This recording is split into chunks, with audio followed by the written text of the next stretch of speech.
पूर्व विधायक अनिल गोटे ने आरोप लगाया है कि धुले शहर के अभय कॉलेज इलाके में चुनाव आयोग के एक वाहन में कुछ ईवीएम मशीनें और वीवीपैट मशीनें मिली।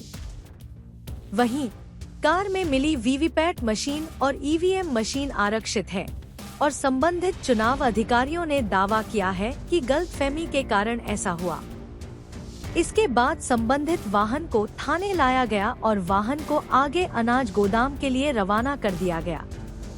ऐसी घटना हुई है कि कुछ युवाओं ने इस वाहन पर पथराव किया। उन्हें संदेह था कि कुछ अज्ञात व्यक्ति 100 फीट दूर सड़क पर संबंधित ईवीएम मशीन से छेड़छाड़ करने के लिए लाए थे। इसलिए अब पुलिस अधिकारी ने बताया कि धुले शहर के 40 गांव रोड पुलिस स्टेशन में अज्ञात लोगों द्वारा कार तोड़े जाने के मामले में मामला दर्ज किया जा रहा है। आज दिवसभर तुम्ही पैशाचा रंगानाच पाहिला, त्याचा दुसरा भाग आहे।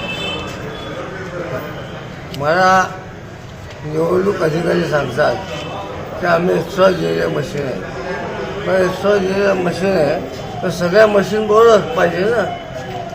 ते स्वतंत्र कसे काय आले एवढे मशीन 7च्या 7? आणि काही उचित मशीन आहेत आणि काही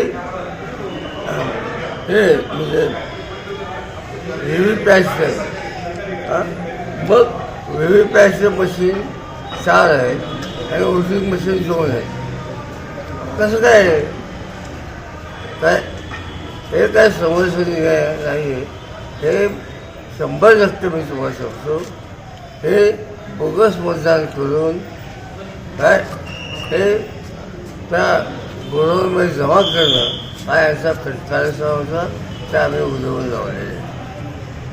हा प्रकार मुळामध्ये गैरसमजातून तयार झालेला आहे।